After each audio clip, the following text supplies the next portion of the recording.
Hey, yo. All right. Yo, what's going on, everybody? This is Shay coming back at you with another episode of the Emmaus Proposition. Man, what's happening with y'all? Hope everything's good. Hope everything's going in your way, man. I hope God is favoring you. I hope he's blessing you, shining his face on you. Everything's all good over here, man. Just kind of making my way through life. You know what I'm saying? So everybody's got their ups and downs. But over here on the Emmaus Proposition, man, we just going to continue to throw everything back in the direction of Christ. Everything is for him and through him and to him. He gets all the glory. He gets all of our hoorays, all of our tears. Everything goes to the foot of the cross, and we celebrate in the resurrection of the empty tomb. So, man, I hope y'all doing good, man. As you can see by the title of today's episode, man, we're going to talk about death a little bit. And the reason we're talking about death is because it's fresh on my mind. Earlier this morning, I had to do a casualty notification with a family. And death is just one of those things, man, where we never really talk about it.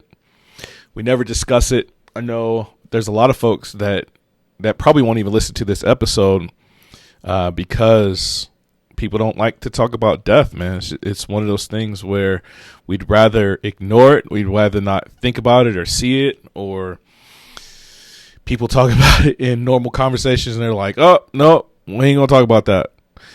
People try to gin up a will or something like that. They're like, no, we ain't going there. We're not talking about it.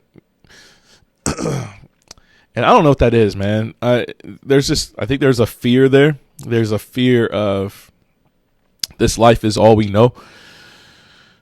Fear of the nothingness. It just made me think of the never ending story. Oh man. Yo, I'm gonna keep it light because man, this stuff can get heavy. So the notification I had to give earlier was of a young dude that it took his own life, and unfortunately it's not the first death notification I've had to give, man. And it's always tough to go up and knock on somebody's door, especially when they didn't know, and you're the first person to tell them. Man, it's rough. It's rough, man. And the experiences that I've had with it have been crazy. And then you have the times when, man, I went on one notification, man, and the wife was like, "Yep, I know already," and good riddance. I'm like, oh snap! Like that was a crazy scenario. Anyway, death has been something that I haven't dealt with personally a whole bunch of my life, man. For the most part, my family is hyper young. So my grandma had my mom and my aunt, I want to say when she was in her 20s or something like that. My mom had me. She was a teenager. She was super young.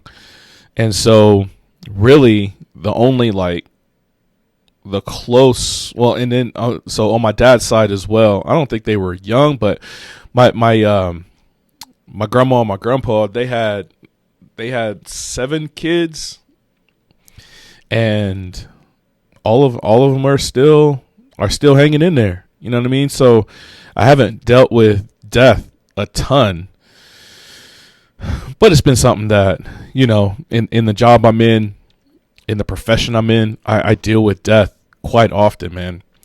And maybe you're wondering, man, how does death point us to the glory of Christ? Yo, stay tuned, because that's what we do on the Emmaus Proposition, baby. So, like I was saying, I haven't dealt with death a whole lot, man.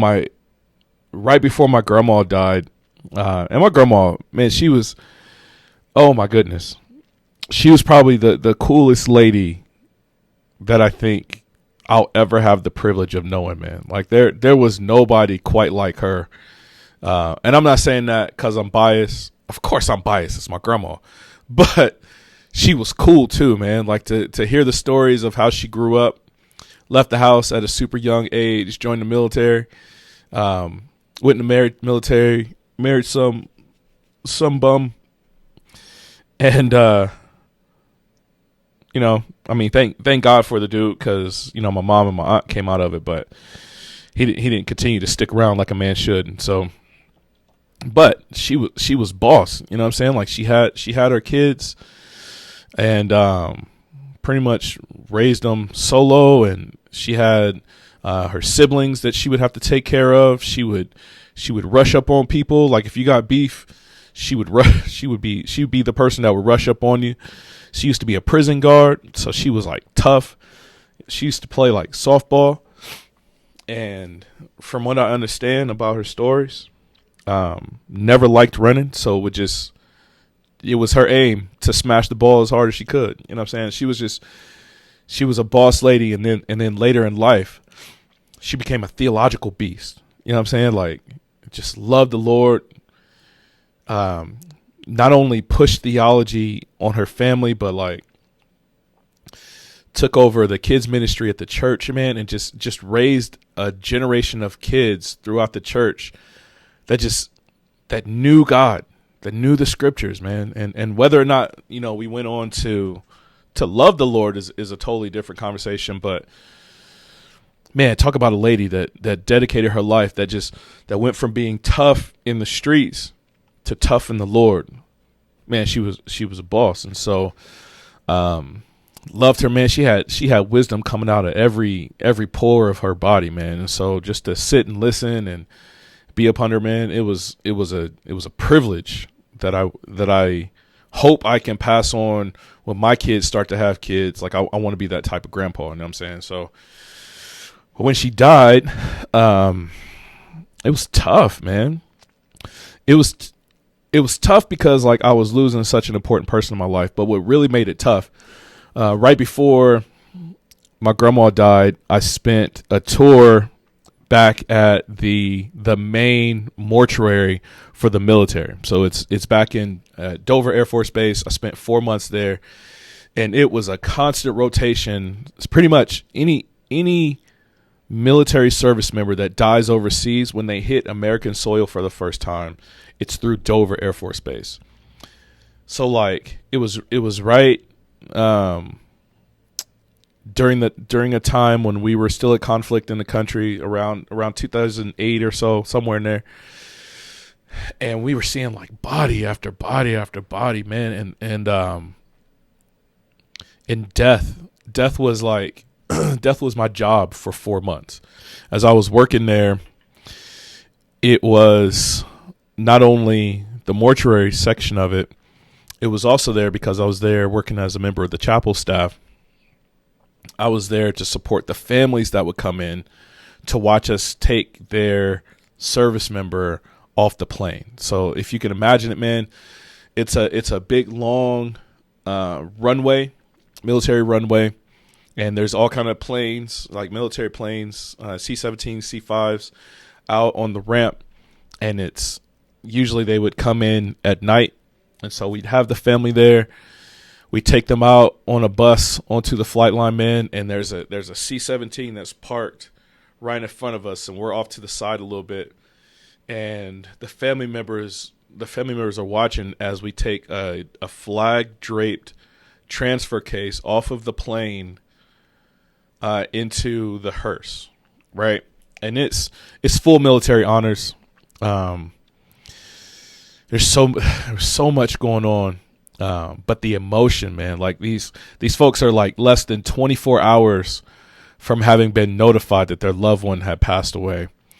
And some folks, man, they just didn't handle it well. And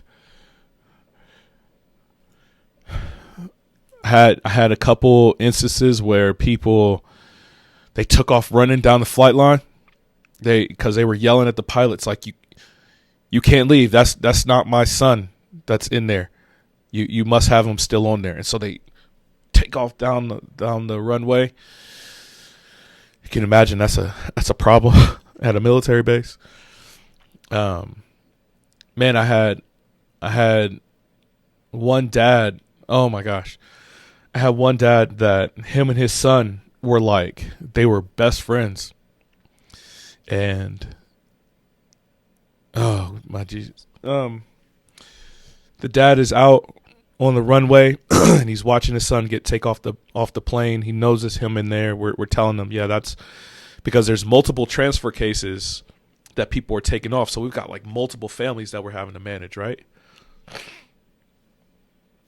And we're telling the dad, yeah, that one's yours. And as the transfer case is coming off, man, and typically what happens in the military when a flag goes by in front of your person, it's customary to salute. What I didn't know at the time was the dad was like a generational military man, right? And so great-grandfather, grandfather, the dad, and then the son had all served in the military. And his son was the first one that died in combat like that.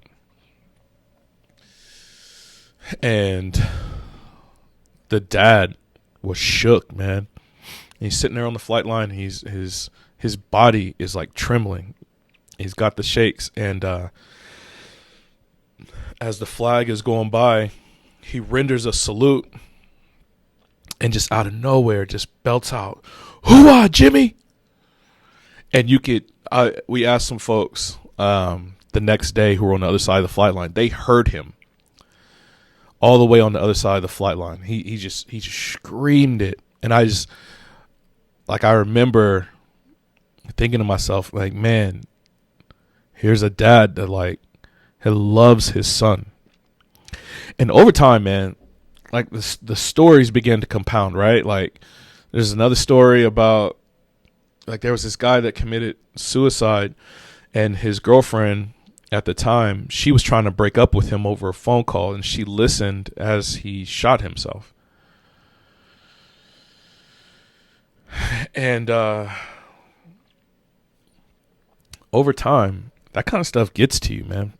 I remember a combination of being there with the families, and you almost get this enmeshment with the family. Like almost every family becomes your family, and you take every death personal. At least I did at the time. And so you got all that grief every day, all day, sometimes twice a day for 4 months. And then going into the mortuary, we would take them off of the plane the night before, and then the very next morning we would open up the transfer case just to see what we got. And it could be anything. It could be absolutely anything in there. And sometimes we didn't know. And there's a lot of times that was just, a normal body that's been shot or something like that. There was one time a guy had drowned, and so he was completely blue. Like Smurf blue. It was odd. There was one plane crash that the only thing was left. It just looked like a burned log. It smelled like a burned log. You know what I mean? Like there's so much death, and there was so much grief in such a short span of time that in order for me to survive, because I was having like nightmares and stuff like that, right? In order for me to survive, my brain shut off a piece of my emotion. And death became, sadly, it became like not as impactful. Like my emotional capacity to handle death, even to this day, to a certain extent, has been limited, man. It's been stunted. Like there's been a piece that's been cut off. Like I have deployed before. Yo, I've been shot at with a missile, y'all. Imagine that, flying along in an airplane. I'm essentially in a flying gas station. My first job in the military, and I see a we call it a man pad, but it's a shoulder launched rocket coming up. Boom, explode like 1,000, 2,000 feet beneath us, right? And like, yeah, it sounds like 1,000, 2,000 feet is not that far away. Let me tell y'all, it's close enough, and the pucker factor is real. Like when you see, because you could see the trail coming up at us, and when you see that, man, I've faced death a few times. In that job, there was more than a few times that I faced death. Facing it the way I did at Dover changed me. And it's been something, man, that's haunted me ever since. Like I've never really been able to process it in the right way. And so when my grandma died, I'm bringing this back around, I promise. When my grandma died, it was, not only was it sad that I lost this lady that was so influential in my life, right? She's the person that introduced me to Jesus. Not only did I lose her, I couldn't grieve her. I couldn't bring myself to an emotional state where I felt like would have been a healthy emotional state. I don't know. I know everybody grieves in different ways, right? Like I know all that kind of stuff. But for the lady that like was such a bedrock to who I am as a person, I don't feel like I was able to really fully process the fact that she died. And it's weird because every now and then it'll pop up. Like there's little, if you ever been out to Yellowstone National Park, they have the geyser out there, Old Faithful. And what a lot of people don't know is Old Faithful is actually an underground volcano, and it's letting off pressure. So it's North America's super volcano, y'all. Yo, if Yellowstone goes, this podcast is gonna be jacked because we all gonna be gone. But Old Faithful is the bleed off from the volcano. And I feel like every now and then I have this Old Faithful moment where I just break down crying. And a lot of times I won't know why. It's not that she comes up as primary, like in my mind. It's not like I was thinking about her. But not being able to grieve death in the right way has been weird. And so when I go do death notifications like today, and I'm there with the family, and y'all, let me tell y'all, number one, death is not, there's nothing dignified about death. You get no dignity when you die. And two, regardless of what you feel, somebody's going to miss you. And there's a lot of people that live a life and they think, yeah, nobody's going to miss me. It'd be better off if I was gone. It'd be better for my family if I was gone. These kind of like false thoughts, man. They're lies. People will miss you when you're gone. And that was his family today. They lost a father, they lost a husband, they lost a son. You know what I'm saying? So they're there, and I'm there, and I'm trying to figure it out. And I'm trying to, not that I'm trying to figure anything out for them, man. Like the best thing I could do as a caregiver in those situations, man, is just be present, man. There's a lot of people that get nervous in those situations because they're like, I want to say the right thing to bring comfort. I feel like my words are going to help. And usually your words actually do more damage. And so I am super selective on when I talk in those kind of situations, because death is so heavy. It's such an enemy of life. The Bible says the last enemy to be defeated is death. And we also see in the Bible how Jesus, because he knows it's such an enemy of his people, when he resurrects from the dead, the New Testament writers, they're able to mock death. Death, where's your sting now? What you going to do now, death? Our king has defeated you. Where are you going to go? Where are you going to hide? Like our king holds the keys to death and Hades. You got no power over us now. Like for the people of God, this great enemy that's ever right in front of us, right? I think a reason why a lot of people have a lot of the phobias they have, and I'm talking about like the actual phobias, right? Not like those phobias that people are tossing around these days when they just don't like how somebody's living. I'm talking about like actual phobias, actual like irrational fear, like the definition says it is. That might get me in trouble, y'all. The people who have actual phobias, I think at the base of all that is like this underlying fear of death. If you ask somebody with a real life phobia, like what it feels like, they say it like it feels like living death. So for like an agoraphobic that's scared to go outside, the process of them walking out of their home into the sunlight, into the air, putting their feet on grass feels like they're walking into death. People with like arachnophobia, the fear is so great that the thought of a spider feels like something inside of them is trying to kill them. Death is a great enemy, man. I'm sorry for all the coughs and everything, coughs and stuffy noses and all that jazz, man. It is what it is. Anyway, death is not fun. Death is that one thing that there's never really a way to conquer it.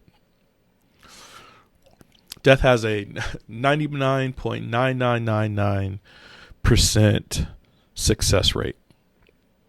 There's only been one person in the history of the world that's ever been able to defeat it. That's the Lord Christ, man.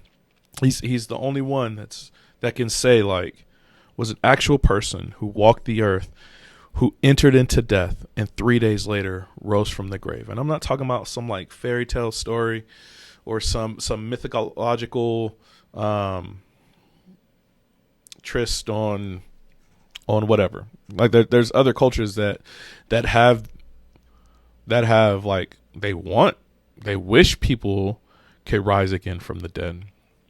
The Egyptian pharaohs would be buried along with all their treasures and stuff like that, and servants and all kind of stuff, so that in the hopes, if they did enter the afterlife, they would have some wealth to go with them. But if they could resurrect, then they would have not only wealth but servants, and they could recapitalize on their power, right? Yeah, there's plenty of cultures that have wished for it, and there's only been one that's ever done it in the history of the world. And so, death is one of those things that is hard and it's terrible, man. And for the folks, if you're listening to this and you know somebody that's ever talked about suicide, or if you're struggling with it yourself, man, reach out to someone. Don't allow that thought to fester. If you know somebody that's struggling with that stuff, or if somebody has it's in your life and they've attempted it, man, pause this and go check on them. Just give them a call and check in and see how they're doing. Let them know you're thinking about them, that you love them, that they're an important part of your life. It's as human beings, man, we get so lied to by the world, our own flesh, and by Satan. Like these three enemies, they surround us and they're afflicting us from every side. And the lie is that we can do this thing called life on our own. Like because people have hurt us, because people suck sometimes. Sometimes even the people that are not supposed to suck worse. Like, I get it, man. And sometimes it feels like, man, instead of being hurt, I would rather just go at it by myself. Like, as opposed to getting my heart broken by this boyfriend, girlfriend, as opposed to getting my spiritual self stomped on by my old church, as opposed to like listening to my parents get on me again and again and again and again, and I'm so sick of it. Instead of going through all that, the lie is, well, just do it by yourself. Just strike on your own, and you'll be okay. And the problem is, the Bible says that Satan prowls around like a roaring lion, seeking someone to devour. If you ever watch the Animal Planet, and you look at one of those documentaries they have like about lions and stuff like that, or any animal of prey, because I feel like leopards would probably do the same thing. Cheetah probably do the same thing, but I like lions, so I'm going to say lions. Lions never really go after the herd. They'll chase the herd like initially to kind of cause some chaos, but what they really love is for that one panicked one to go off by itself. And that's the one they pursue. They pursue the lame one. They pursue the one that's in isolation. And a lot of times, man, we do ourselves an injustice when we say that we can do this life by ourselves, man. Like, we've been injured by these people that are supposed to love us, and we go off in isolation, and next thing you know, man, death is just knocking at the door. And, man, as I think about it biblically, right, we have Adam and Eve in the garden, and God never intended death to be a thing. If you look at his creation, life was supposed to flourish. You know what I'm saying? I don't know how that process was supposed to work, because the only thing I know right now is death. You know what I'm saying? I only live in a world of death. So I don't know what that pre-world looked like. But I do know that death was not in the beginning of creation. It was allowed into creation. And so when you have Adam and Eve there, and God says, man, the day that you rebel, the day that you eat of this fruit that I'm telling you not to eat, the day you do that, you're going to die. And I don't know if they thought that God was talking in hyperbole. I don't know if it was just it was a continual assault by the serpent. Like, it wasn't just a one-time thing where he tempted Eve. Like, it was a day after day after day grind where he's just like, he's reasoning with her on all the reasons why she should rebel. There's an awesome book. There's an awesome book right here. C.S. Lewis's Space Trilogy. This one right here, right? Palandra. I don't know how you pronounce that. Anyway, it gives like a retelling of like the Garden of Eden scene on a different planet. So it's pretty cool.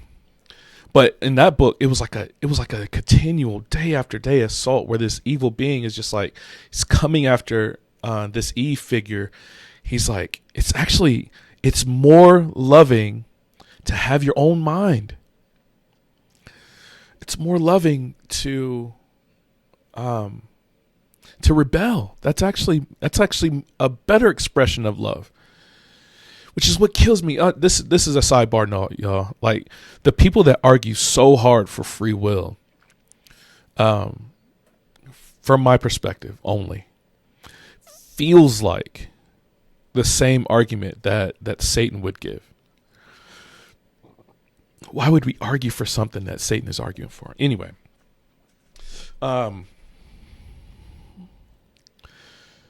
they let death in. And God has to make the first kill. He slaughters an animal. The Bible doesn't say this, but it says he clothed them with animal cloth. So God has to kill a part of his perfect creation in order to cover the sin, the rebellion of these two people. The very next scene is Cain and Abel. Cain slaughters his brother Abel in the field and then throws his hands up and says, "I'm not my brother's keeper." And God tells him, "Man, sin is waiting at the door for you. It's knocking for you. This thing of death, it's right there." And then death reigns. Death reigns for thousands upon thousands of years, man. The killing, the murders. We come to the book of Judges, and it's awful and bloody, and There's death that's not supposed to be there. There's a psychopath serial killer in Samson. There's a guy who allows his concubine to be salted to death and then torn into pieces. Like death becomes the natural state of things. And then we come to the New Testament and we see Jesus right there. And Jesus says, like, I came to seek and save the lost. Those that they're lost in this thing called sin. Like they're dying, and I meant for them to live forever. I have a problem with that. And because they can do nothing about it, because like the thing that's ruling in their lives has such mastery and control of it, I have to exchange my righteousness for their unrighteousness. I have to exchange my goodness for their sinfulness. So Christ sets aside a part of his holy self. He leaves his heavenly throne. He's born of a virgin, and right at his birth, man, we see Herod slaughtering innocent lives. He said, any kid 2-year-old or under, slaughter them. Another case against abortion. We see death right there at Jesus' feet, man. And God saves his son, like he sends him off into Egypt away from King Herod, and we see the destruction that sin brings as he's healing people throughout his ministry.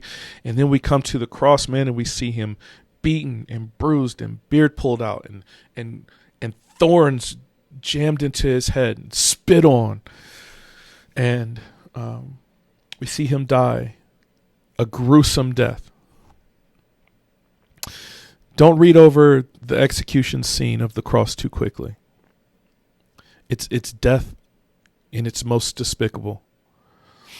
But we see Jesus dying it. Died as a common criminal when he had done nothing wrong. Died because you and I are criminals that actually deserve that punishment. We sin daily, hourly sometimes, against a holy God. The higher the authority, the more brutal the consequence of sinning against him. Like it's one thing for me to steal a piece of candy from my kid, right? There's nothing they could do from it. If I steal a piece of candy from the President of the United States, I got Secret Service on me, right? What do you think stealing a piece of candy, like if it changes from my kid to the president, what do you think it changes from the president to God? Even stealing a piece of candy is a cosmic offense. And because of that cosmic offense, the book of Romans says the payment for your cosmic sin on an hourly basis, you criminal, is death. That's the payment you get. And God is looking at this, and this is the law. He's like, but I have to find a way. And Jesus is like, yeah, we got to find a way. This is my bride. I got to go rescue her. So he comes and he rescues his bride. The bride who, just like the prophet Hosea had with his, he had a wife of the streets. In the same way that she was being unfaithful to him, we're unfaithful to God on a daily basis. But God still pursues, man. He said, that's my bride. I love her, man. So he comes and he rescues his bride. He trades our filthy rags for his holy and righteous and clean rags. And we get a chance to say, death, where's your sting? Why are you laying there looking like a chump, death? Our king has defeated you. Like Samson crushed the head or chopped off the head of Goliath. I'm sorry. Like David chopped off the head of Goliath. So our king chops off the head of death. What you going to do now, chump?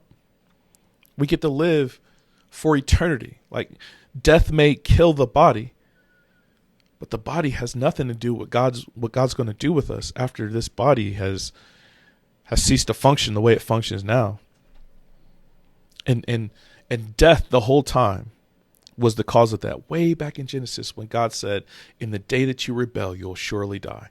We've been dying ever since.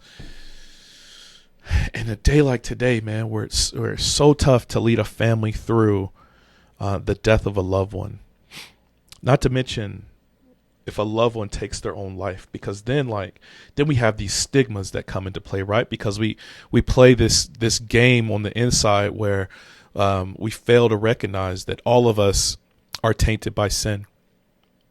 And we say stuff like, I don't respect a person who takes their own life. A person was such a coward. How could they take the easy way out? Oh yeah, they just couldn't take it, so they took their own life, man. Like as if,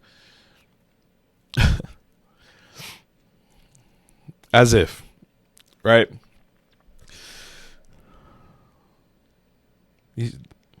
We are sin-stained people, and all of us have it, and all of us have the potential for sin to run our lives into the ground. Whether that be living a stressful life where only thing we do is worry about money, and we blow away our relationships with our friends and our family and our coworkers, and we piss it all into the ground. And then death rejoices because now it finally has us in isolation. Or a person that is so hurting on the inside, and these demonic forces are rising up in their life so hard that the only escape they feel like they have is just to end it. The first person and the second person are both dealing with demonic forces. The world, our flesh, and Satan, they're all after us. And the only hope we have in this life is that Christ would come and rescue and redeem us, to trade in our unrighteousness for his righteousness, for him to give us an inheritance of eternal life. It's the only hope we have in this life, man. If you ask somebody who doesn't believe, they'll say like there's nothing after this. Man, it's such a I could never cling to anything like that, man. You mean after all this that we're going through right now, after everything we're going through, the end of it is nothing? Nothing wins? Seriously? I think that's the one part about the never-ending story that bothered me the most. Atreyu tries his best to get the childlike empress her name. Come to find out, there's nothing he can do about it, and the world literally falls apart because of the nothing, and the nothing wins. And it's such a as I'm thinking about it right this second, it's such a hopeless movie. Nothing wins except a little spark of life where everything regrows, right? And I look forward to the day when God comes and he brings his kingdom down and he sets it on top of our reality and says, death is no more, dying is no more, sadness is no more, there's no more tears, there's no more crying, there's no more having to hold someone's mom after they've made a terrible decision, there's no more having to restrain a father from grieving his son. There's only joy. There's only praise. There's only laughter and joy and brilliance. Brilliance so much that there's no more need for the sun.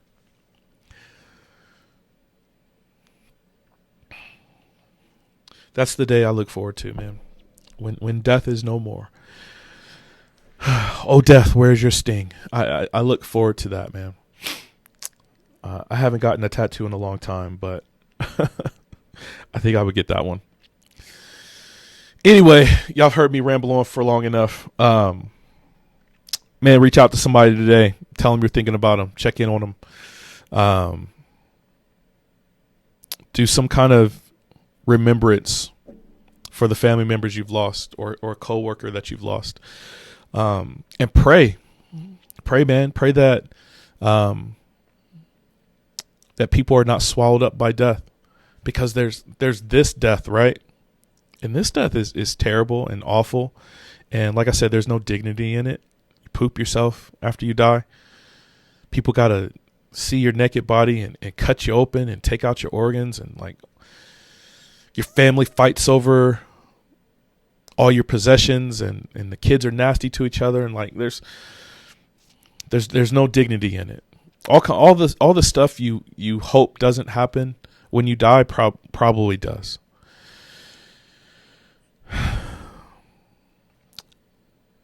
So reach out to folks, man.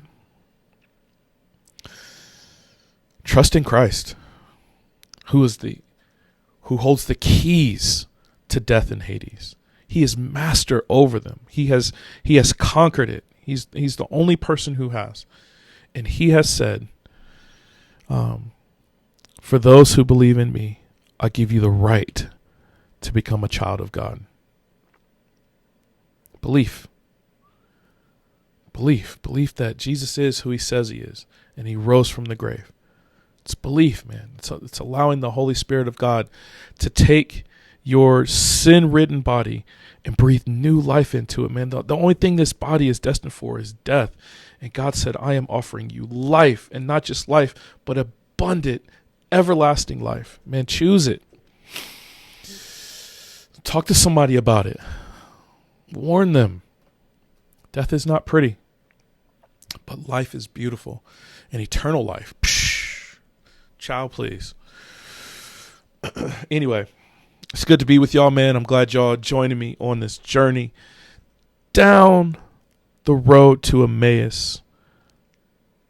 And that's our proposition, man. The proposition is that even death, even as we sit down to talk about death and dying and wills and how to process death and suicides and cancer and Parkinson's and MS and all of these things, all of it ultimately points back to Christ, man.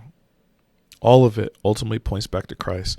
And like God says in Isaiah 42, don't be dismayed. Don't be fearful. I love you. Isaiah 42:10. It's not 42:10. It's somewhere else. God says, I love you. And don't be dismayed. I'm with you. I've defeated death. Trust in me. Cling to me. Hope in me. Have faith in me. That's what we need, man. And so I will, I'll be praying for y'all. Y'all please pray for me. Let's hope that God comes back in all of his glory and rejoice in the day when he puts it all to shame. So please make sure to like, share, and subscribe if you're over on YouTube. Please share what we're doing over here if you're on the podcast. Thank y'all for the love and support, man. I appreciate y'all. Hit me up in the email, man. I love to pray for you. I love to pray with you. And until next time, y'all, grace, peace.